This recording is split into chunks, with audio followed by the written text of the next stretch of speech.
This is my next to last video in my marathon videos on this mini cube that I'm building to do a nice, fun, casual Grixis build. Here are all the really heavy drops. Here you have Banishment, which is a 5-drop. You can put a target non-land permanent on top of its owner's library. It's a great way to take a card a couple of steps back, and it's a miracle, which means that if it is dealt to you when you draw,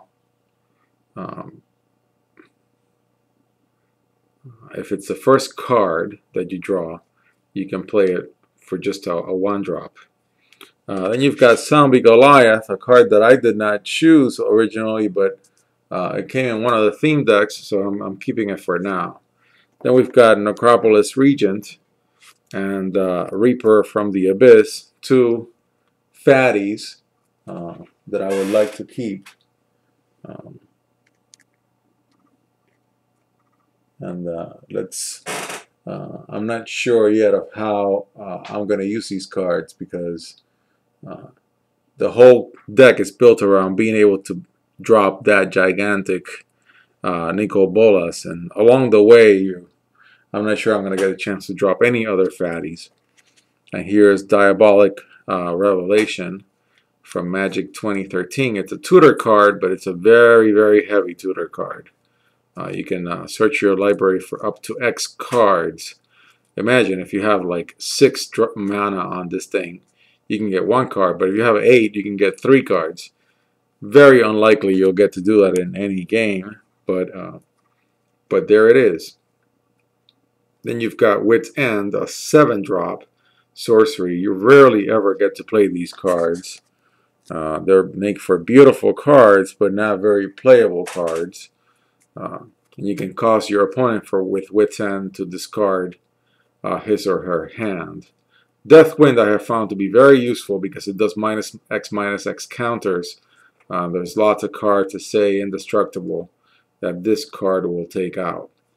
Then one of my favorite cards, yet a 5-drop, the only curse, and I was trying to remember the name in another video, is Curse of Death's Hold. The only curse card that I've seen used widely, or even any time. It really makes your opponent's board get cleaned out if all your opponent is playing is 1/1 creatures, like I am when I play my rat deck sometimes. I hate it when this card is played against me if I'm playing a bunch of 1/1 rats, because then they all die all of a sudden. Assassin's Strike is a sorcery, very heavy at 6-drop. Destroy target creature its controller discards a card. I picked this one up, I think, out of one of the theme decks. Then here's a card that I've kept around just really to understand.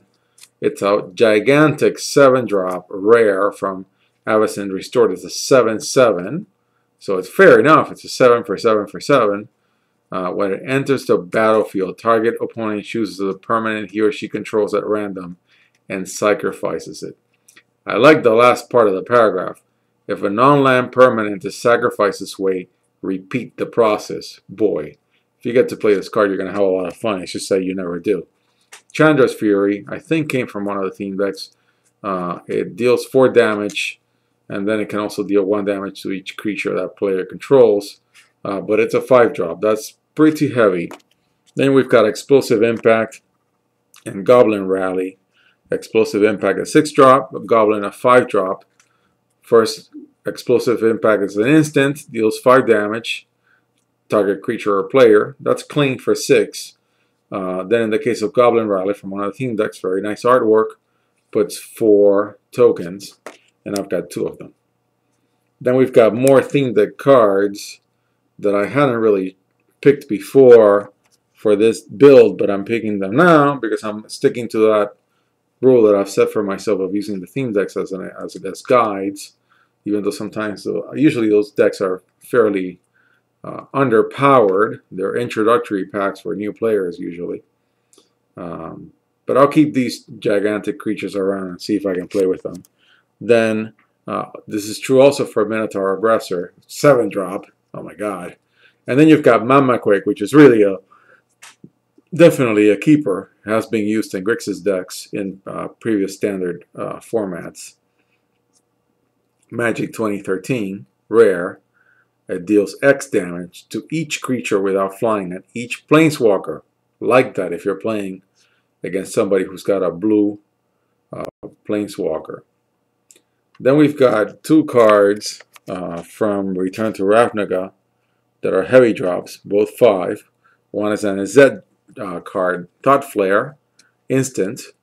Draw 4 cards, discard 2 cards. I like it a lot. Spawn of Rixmati, 5 drop from Rakdos with Unleash 5/3. Nice card.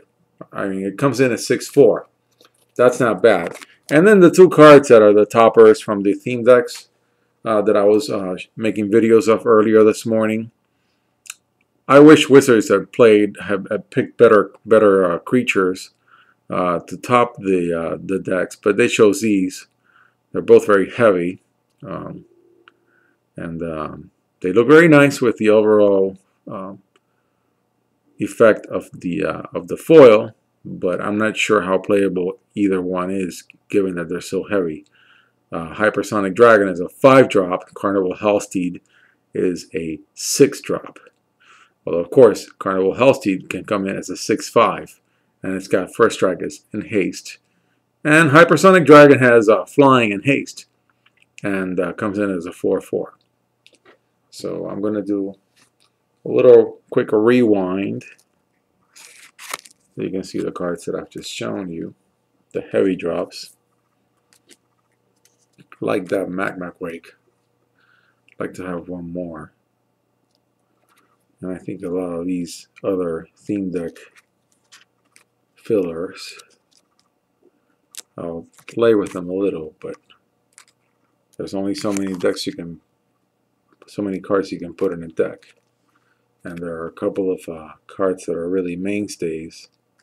And pretty soon the real estate for any additional card becomes very pricey.